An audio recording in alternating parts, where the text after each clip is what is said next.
Hi everyone, this is our channel Around My Story. Please like, share and subscribe. Bonjour, je m'appelle Mika et je suis une jeune fille de 21 ans de la classe moyenne. Je vis avec ma mère et ma sœur Sandy. Je rêvais d'une vie idéale. Enfin, ce que je croyais être une vie idéale. D'une maison à moi, d'une vie financièrement stable avec ma famille qui m'aime. Certains pourraient dire que c'était un rêve très simple. Mais ce rêve simple était si fragile et si facilement détruit. Il y a un vieux dicton qui dit « Choisis bien tes amis ». Et ceux qui n'en tiennent pas compte en souffrent beaucoup. J'avais un père. Il était gentil et aimant et prenait bien soin de nous. Je passais beaucoup de temps à attendre qu'il rentre du travail. Et ensuite, nous jouions ensemble. Je ne savais pas vraiment quel genre de travail il faisait. Un jour, il s'est passé quelque chose. Maman et papa se sont disputés. Et après la dispute, il a fait ses bagages, nous a pris dans ses bras, ma sœur et moi, nous a dit au revoir et a quitté la maison, les larmes aux yeux. C'était la seule fois que je l'avais vu pleurer.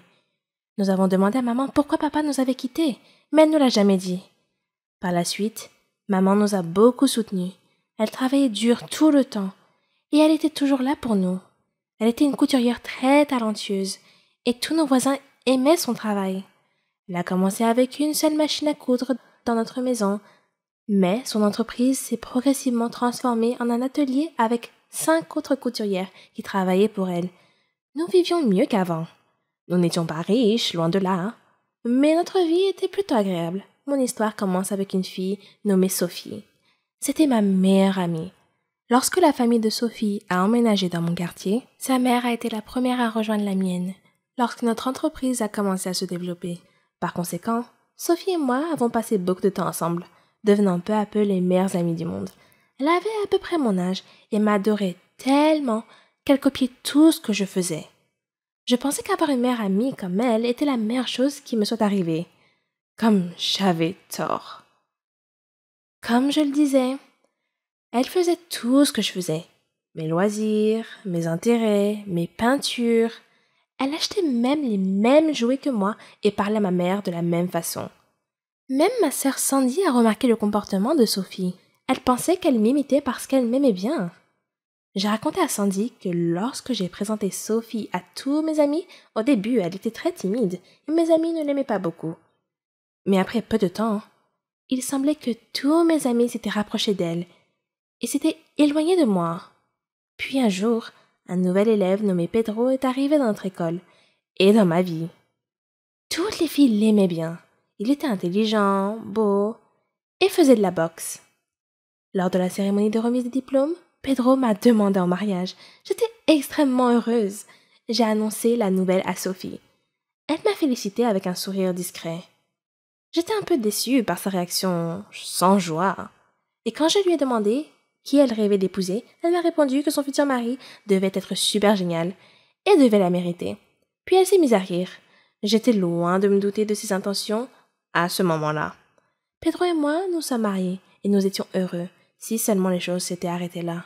Chaque fois que nous sortions, pour une raison étrange, Sophie était toujours là au même moment.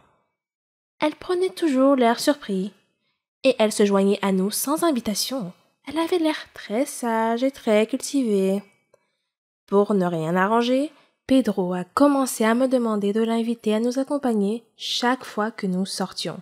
Il m'a dit qu'il la considérait comme ma sœur. Il a commencé à l'aimer de plus en plus, et moi de moins en moins, et les choses ont commencé à changer. Pedro est devenu de plus en plus distant. Il a commencé à recevoir beaucoup d'appels téléphoniques qu'il me cachait. Chaque fois que je lui demandais à qui il parlait, il disait toujours que c'était juste ses amis qui l'appelaient.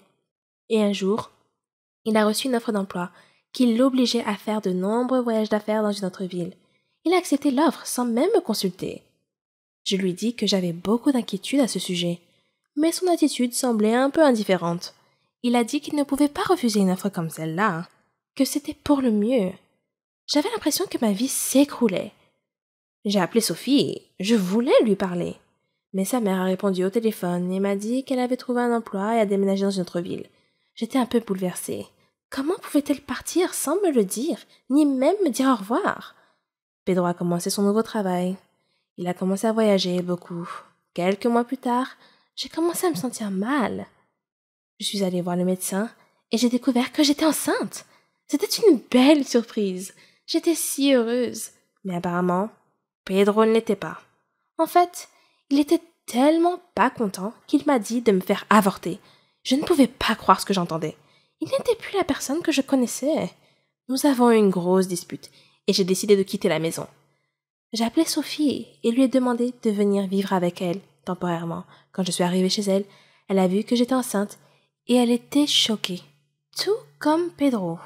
Elle m'a dit qu'elle était fiancée, mais elle n'a pas voulu dire qui c'était. Au cours des jours suivants, j'ai remarqué qu'elle recevait beaucoup d'appels chaque jour. Tout comme Pedro. Puis un jour, alors que je me sentais un peu nauséeuse, elle est sortie pour m'acheter des médicaments. Pendant son absence, son téléphone fixe a sonné et j'ai répondu. C'était Pedro. Je n'en revenais pas. J'ai vite raccroché. Lorsqu'elle est revenue à la maison, je l'ai confrontée et lui ai demandé pourquoi Pedro l'appelait tous les jours. Elle m'a dit que Pedro était celui avec qui elle était fiancée et qu'ils avaient décidé de se marier. Elle a dit que Pedro allait bientôt m'envoyer les papiers du divorce. Et quand je lui ai dit que nous attendions un bébé, elle a eu un regard fou et dit que maintenant elle devait tuer mon bébé et Pedro.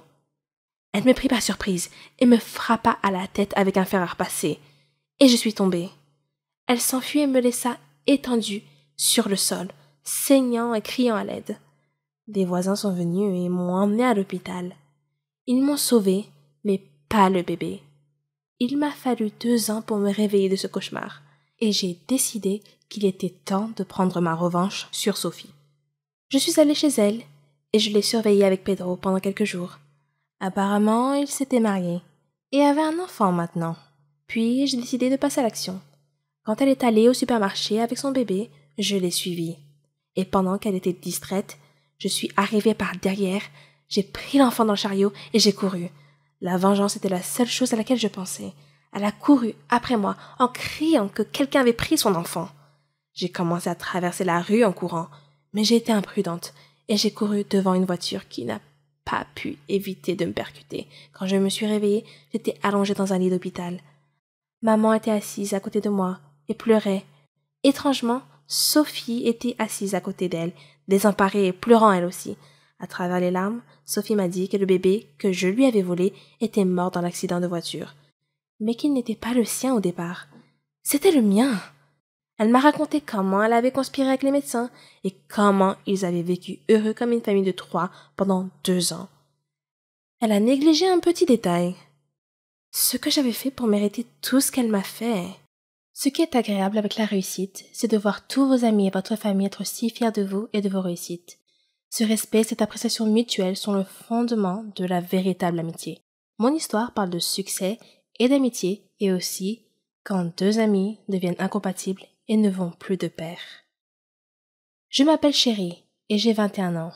J'avais une amie qui s'appelait Margot. Elle n'était pas seulement mon amie. Elle était ma meilleure amie, ma sœur.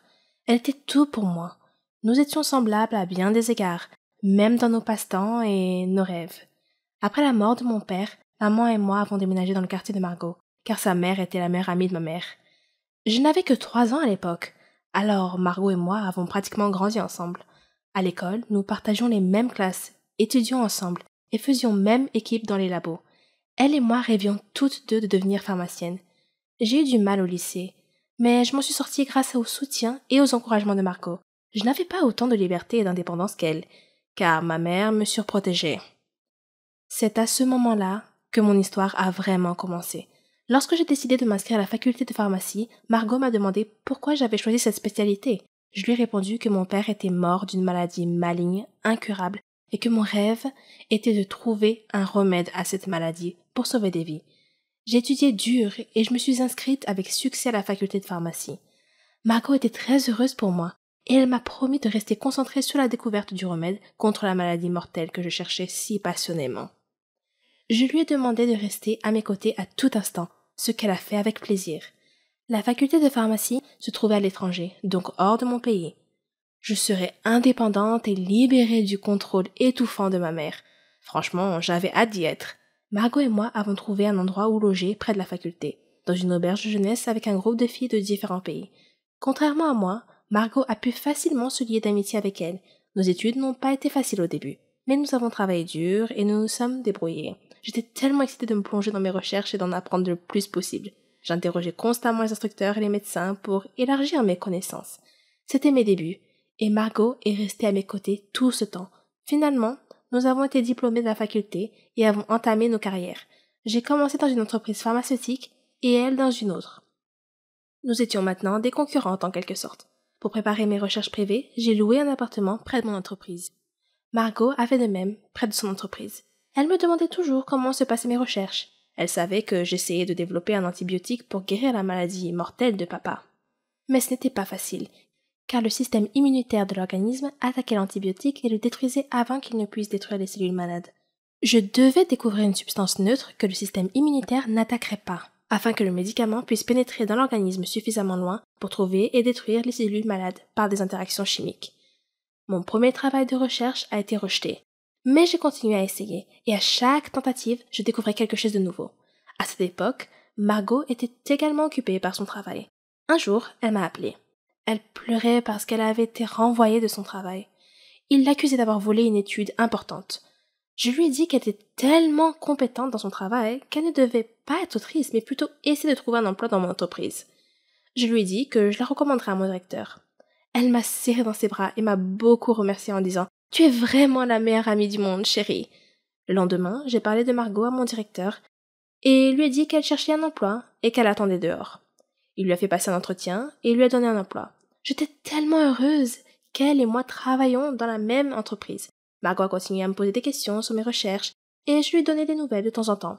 J'hésitais à lui en dire trop, mais après tout, c'était ma meilleure amie. Alors, je l'ai invitée chez moi pour lui parler de mes recherches. Margot n'était pas aussi heureuse que je le pensais d'entendre parler de mes progrès, mais je me suis dit que c'était à cause de son récent licenciement. Mes recherches personnelles prenaient tout mon temps. Elles étaient même plus importantes que mon travail. Un jour, lorsque je me suis présentée au travail, mon responsable m'a dit qu'il n'avait plus besoin de moi et que j'étais licenciée, virée. J'étais choquée et j'ai demandé pourquoi. Il m'a répondu que je passais trop de temps à la maison à faire mes recherches personnelles et trop peu de temps au travail. Il m'a dit qu'il avait envoyé plusieurs lettres à mon domicile me demandant de revenir travailler et que je ne lui avais pas répondu et que je n'étais pas revenue au travail. Il m'a dit que ma colocataire, Margot, avait reçu les lettres en mon nom et avait promis de les remettre. J'étais choquée. Je lui ai dit qu'elle ne m'avait jamais rien dit. De retour à la maison, j'ai confronté Margot et lui ai demandé pourquoi elle ne m'avait pas remis les lettres de mon patron comme elle l'avait promis. Elle s'est excusée et a dit qu'elle avait reçu les lettres, mais qu'elle était si occupée qu'elle les avait mises de côté et oubliées. Je lui ai pardonné, mais j'ai eu l'impression qu'elle n'était pas tout à fait honnête avec moi. J'ai mis l'affaire de côté et lui ai dit que le fait d'être licenciée me permettrait simplement de libérer du temps et d'en consacrer davantage à mes recherches personnelles. Quelques jours plus tard, Margot m'a appelée pour me demander de venir faire la fête avec elle, et je lui ai demandé de quoi il s'agissait. Elle m'a dit qu'elle avait obtenu une promotion et pris ma place au travail.